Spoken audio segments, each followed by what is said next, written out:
right, we are officially hitting record and I'll go ahead and start. So as you all know, today we're going to be talking about construction in downtown Renton, specifically wanting to connect with businesses in the area so that you have a sense of what to expect as these construction projects continue moving forward. As we go through, we're going to be touching on two construction projects, the Wells Ave South and Williams Ave South conversion project, as well as the downtown utility improvement project. We'll have overviews from each of those projects and then open it up for Q&A. Just to give you kind of a visual sense of where we are talking about downtown, the two projects overlap a little bit, but really are side by side with each other. And timeline-wise, you will have seen the Wells-Williams conversion project out on the roadway, starting the utility work, which is the first phase of work, and that'll continue until late summer. You'll also start to see some intersection and sidewalk work later in the summer through December 2020. And then ultimately the third phase will be repaving and conversion to two-way traffic in early 2021. We'll go into more detail with this with Keith momentarily. And then after that, we'll talk about the downtown utility improvement project. For the downtown utility improvement project, we're currently doing the design and construction contractor selection in summer 2020. And so utility work itself won't start until late summer or early fall of 2020. So with that, I'm going to hand it over to Keith. Please go ahead and Keith, do a quick introduction and then dive into the project.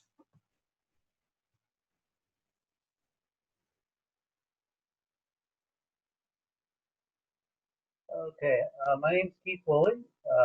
Been with the City of Renton for almost 18 years now in transportation. I'm a project manager in construction and design, so my responsibility is to take projects, get them designed, and then get them built. So I was the project manager on the Second and Main project a couple of years ago over at the intersection where the State Farm clock tower is and the Second and Main new apartments. So the Wells and Williams project is shown in front of you here, where we are taking Wells and Williams and converting them from one-way operation to two-way operation. That requires the 4 traffic signals at South 3rd and South 2nd in Williams and Wells to be completely reconstructed. It also requires the railroad crossings at Williams and Wells to be reconstructed, and a modification down at Grady Way, and then the rest of the project is basically restriping and re-signing. Why are we doing this project? I always summarize it. The city wants people to come to downtown, not through downtown. And these roads were converted to one-way roads in the 50s to get people through downtown because we did not have the interstate system at that time. And so now we want to encourage a more vibrant downtown, to enhance the pedestrian feel, to upgrade the urban design, and to possibly encourage economic development and turn it back into people come to downtown and not through downtown. This project was identified in our comp plans, our city center community plan, our downtown civic core vision and action plan. Design started, well, first in 2016, we received a federal grant of almost $4 million, which we are putting into the construction. And then in 2017, we started the planning and design. So the city, in order to do these types of projects, hires an engineering firm to do the complete design. That includes utilities underneath the roadway, up to the roadways, the traffic signal. And then late last year, we had a complete design package. We put it out to bid, and we have a contractor who, by state law, takes the low bidder, gets awarded the contract. Took us a few months to get the contract signed, and that is Cascade Civil Construction. And when the city has these projects under construction, we hire an independent firm that does construction management. They provide several people that are on the ground monitoring observing and assisting the contractor in building the project so that it meets the plans. See slide 6, Mario. So some of the main work on is the 4 intersections. Why are we rebuilding them? Well, because one, the traffic signals don't face all 4 directions currently, and we are planning for the future when South 2nd and South 3rd Street are also converted to 2-way traffic. We have to meet ADA requirements for pedestrian and wheelchair accessibility, and so we rebuild the intersection and also make it more pedestrian friendly, which actually hopefully reduces vehicle speeds and provides vehicles more maneuverability downtown in terms of being able to go both directions. In this simulation, you can see our new traffic signals in black. We actually will raise the intersection so that wheelchairs do not have to go up and down, but the cars go up and then back down, provides for a better pedestrian environment. And then we have streetscaping design and streetscaping furniture, planters, fencing, bike racks, and the like. That simulation there is South 3rd and Wells Avenue. And also the benefit of rebuilding these intersections is also safety. We find that, well, we know that the signal heads that are on the sides are not seen nearly as well as the signal heads overhead, so that will definitely increase the safety. So maybe slide number 8, I think, just says that where we're headed in the slide number 9, the current work ongoing. In most construction projects involving roads, we start at the bottom and work our way up. So we're starting with utility upgrades in the Wells Williams 2nd and 3rd project limits. These actually improvements are the exact same improvements that Ron Straka will talk about for the downtown utility improvement project. It's just since we were converting these roads to 2-way traffic, it makes sense to do the utility work at the same time. For last week and the upcoming week, our contractor does potholing. Even though we've done a lot of potholing during design, this is basically an exploratory drill, except we don't drill, we actually vacuum, because that way if we run into any utilities, we don't damage the utility, we just continue vacuuming around it, and then we can look down and verify, hopefully verify, and no surprises, what is underground. And we're additionally doing more of those with the contractor before we start work. And then we'll be working in South 3rd Street, installing a new storm drain system. So this is the rainwater, the stuff that goes into the curb and gutter. We are upgrading it so that it can accommodate future drainage impacts. And that work should start in a week or two. I think I have another slide to talk about that. But so this first phase is going down South 3rd, and then we'll move up and go down South 2nd with a water line. Again, we're improving downtown by increasing the size of our water lines to accommodate larger development. And in these situations, we typically keep one lane of traffic open on South 2nd or South 3rd. And again, you should have been observing these, but we also have ended up with, of course, we have to temporarily say no parking on one side of the street, and that has been going up. So 5th bullet there, temporary utility impacts. Franchise utilities are the utilities that are not city-owned, and they are typically power and gas and communication lines. And sometimes they need to move their stuff in order to accommodate our water, storm, and sewer. Again, Ron, I feel like I'm talking utilities, and you can touch on that. But storm lines and sewer lines, they just flow with gravity, and so where they are is very important. Of course, fiber lines, phone lines, gas and water lines can go up and around those, but you can't make water flow uphill. So if you wonder why Puget Sound Energy or Comcast or any of those people are out there, it's probably because they're moving something in advance of our project installing a storm, a sewer, or a water line. Next slide, Mario. So, in part of our project, and you would have seen this at Second and Main, we want to make sure that the traveling public knows that businesses are open. And we have two types of signs that we're going to display. One is as you enter our project location. So it'll be about at South 3rd, headed eastbound at Burnett. You will see a sign that says, business is open, downtown is open. Keep coming in, don't let the construction worry you, you can get in. Same coming off of the Second and Main intersection up at the State Farm area. The second type of sign that our contractor is going to be required is which businesses are open and arrows if we have closed the way that you would normally get to that business. And in some situations, if there's a road closure, you got to send someone another direction. Maybe we've closed off their driveway for a day or two and we need to get them to another driveway. These are very unique situations. There's a lot of them. I shouldn't say unique. There's a lot of them, but they will be handled case by case.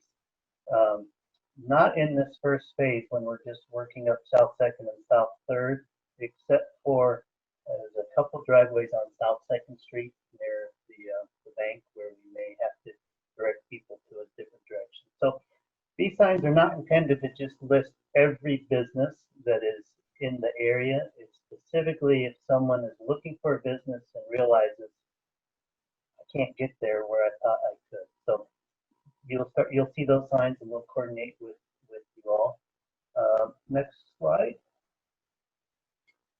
Okay, so this shows the upcoming work on South 3rd Street and South 2nd Street, installing the storm line on South 3rd Street.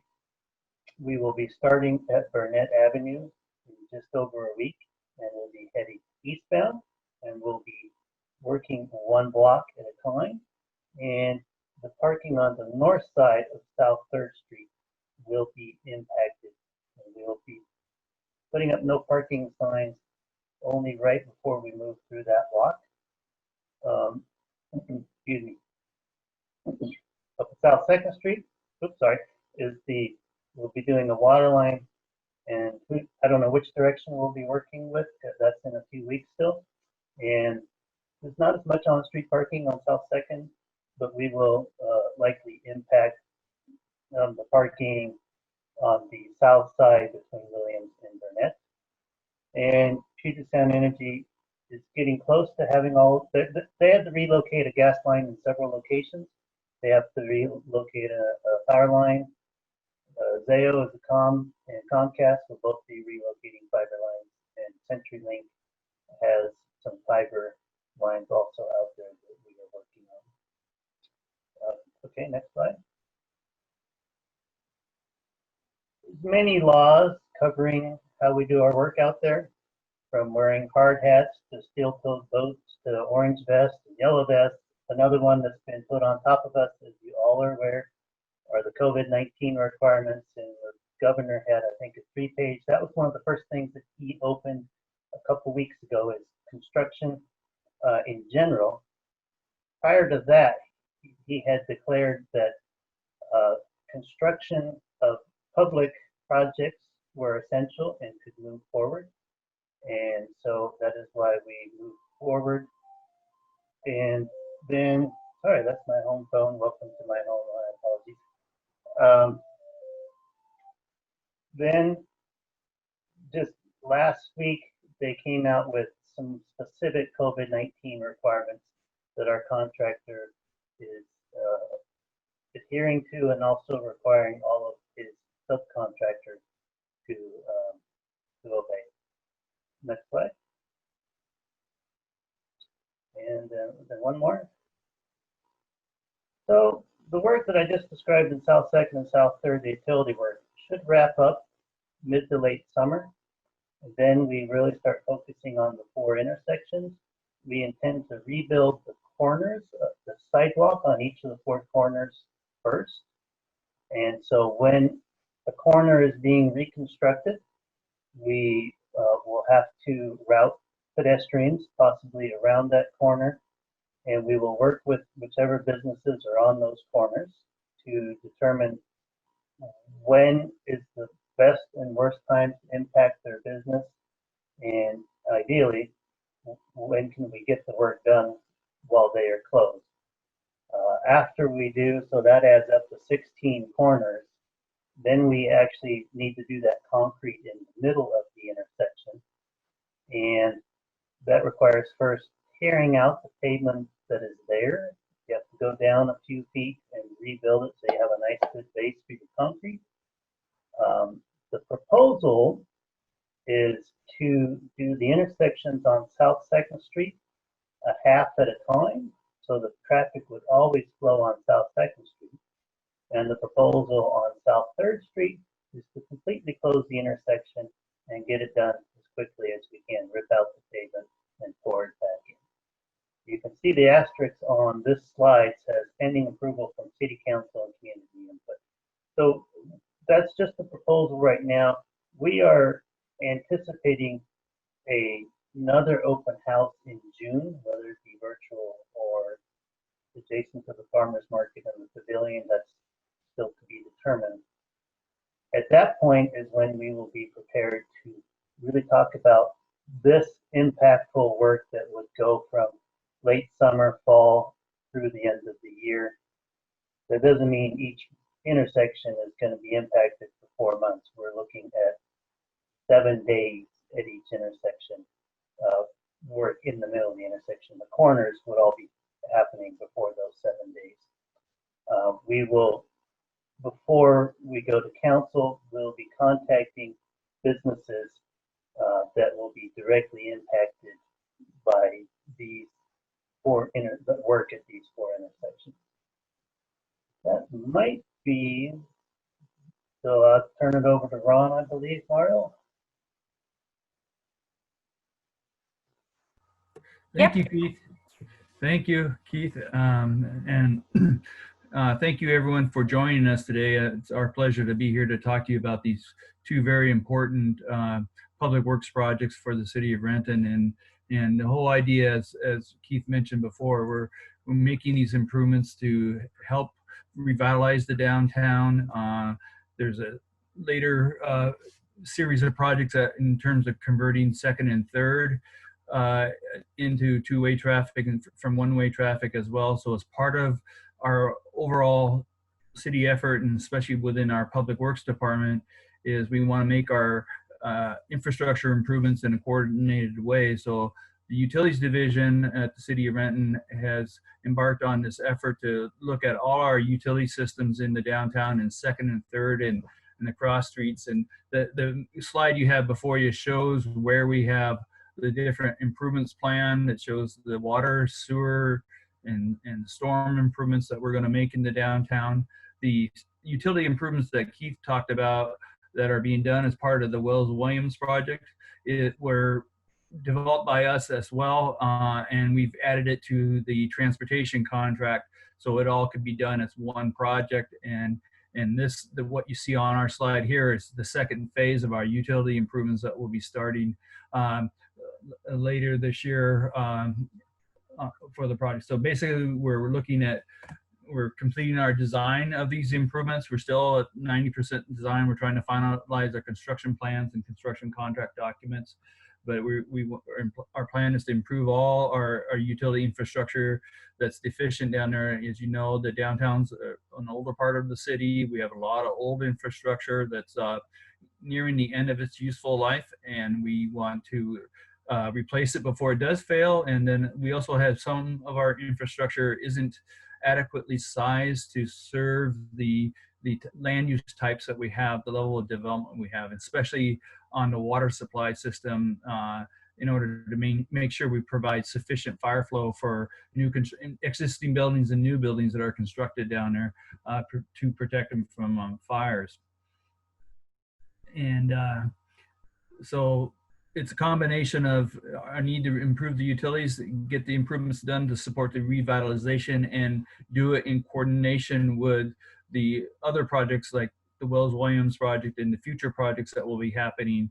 Get it done before they do the conversion of second and third. And all of this is part of, as Keith mentioned, our comprehensive plan and our overall economic goal to revitalize our downtown and make it more vibrant, make it more pedestrian friendly, for people to come downtown and go to your businesses.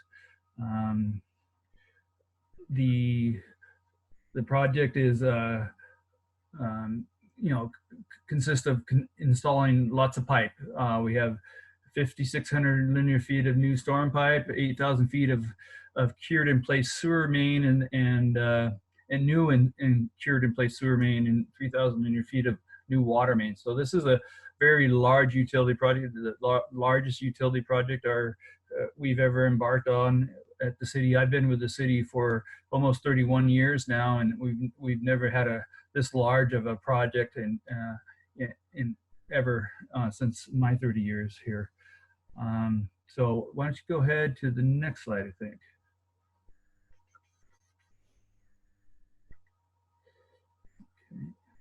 So our schedule, as we mentioned, we're finalizing design.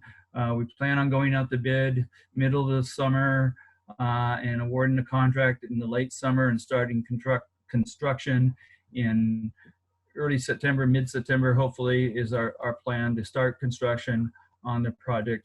The work will look very similar to what you're going to see in the Wells-Williams project that Keith talked about in terms of open trench construction and large equipment, excavators doing the trenching work, and materials that would have to be used for like backfill, the pipe materials, and catch basins for the storm system and so forth.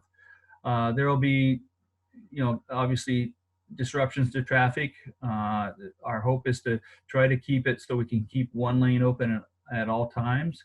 But there may be sometimes we have to close the street during the day and do detours. But as Keith talked about before, our plan is to make sure we make the motorists and people aware that the businesses downtown are open and encouraging them to continue to come down and visit your businesses. And as Keith mentioned before too, there could be interruptions to services, whether it be the franchise services or water service, especially in terms of when we transfer building water services from the old water system to the new water system that's being constructed. There could be some interruptions you will see, but you'll get advance warning of that, at least as much as possible, at least 24, if not 48 hours notice of when it's going to happen. And we'll be coordinating with all the properties and businesses down there when that happens. And construction, we're estimating right now, it's not totally fixed in stone yet, but it's going to be a longer construction duration. Our work here will go west of Burnett, and that will last about 18 months is what we're estimating currently. Now that all really depends on our contractor, and one of the things we are really going to try to do is make sure that they're not working in two parallel streets. They would work only in one street, and so that we keep the other street open. And like I say, the main thing is we want to try to do is try to keep at least one lane open in each street while they're working to the extent possible. And so it's going to be a disruption, and we're going to try to do it in a way that's minimizes the traffic impacts and the impacts to your businesses. We want to work very closely with all the businesses down there and understand some of your needs so we can address that as part of our planning for the construction and coordinate with the contractor when we get a contractor on board, and so we can make sure we meet your needs in terms of deliveries and access and coordinating access to buildings and so forth. So we've got some websites here and some information on our city website. The Downtown Utility Improvement Project, it's rentonwa.gov DUIP. And we have more information about the project there. We have frequently asked questions. So you can get more information about, if you have a question, you can also go there to get your questions. And you also can call. We got a hotline that you can call in and ask questions or report something to us, and we'll be responding to that, as well as an email address that you can send emails to, and that will get a response from our utilities division. And Keith, I don't know if you want me to talk about your website, but the Wells Williams Project has a website, as well, as you can see, and phone line and email address that you can send, get more information. And we really want to encourage everyone to, if you go look at the webpage. We're going to try to keep those things up to date with our schedules of work and any new information there. So that's going to be kind of a really key thing, that you can always go there and get information. But if you don't get it, if you need help, you can always contact us as well. Yeah, thanks, Ron. I don't know if Mario's going to step in here and help with the Yeah, happy but, to do that. Okay, I was just going to touch on some of the website. The number there is a hotline. If it's an emergency, though, call 911. And I guess I didn't introduce who Mario is, but we hire a firm like hers just to help us with public outreach. Not to say Ron and I can't do it, but we need help, and the city needs help, and we want to make sure we do the best we can to stay connected with you, the businesses and residents in downtown. So Enviro Issues is Mario's firm's name, and she has helped us with this, but it's the city's website. Hotline, you'll see postcards periodically. We appreciate the Chamber of Commerce. They're going to be helping us with a blog. So hopefully there's no one that is not somewhat aware of what's going on. Go ahead, Mario. Thank you, Keith. Great framing. In the theme of keeping everybody in the loop, a couple of things I'll just highlight is, obviously right now with COVID-19, we can't be going door to door in some of the traditional ways we would do outreach for the project. So highly encourage folks to visit the websites to be able to sign up for the project listservs. We'll be sharing a lot of the latest project information in terms of construction impacts through those email updates. The other piece of that, and to keep an eye out for, is our projects jointly will be putting out a pre-construction survey. And what this does is help us better understand how you want to receive information, but also better understand some of your unique access needs for customers, employees, and deliveries, so that as we start to get farther into construction, we can be mindful of that. So just know that that is coming.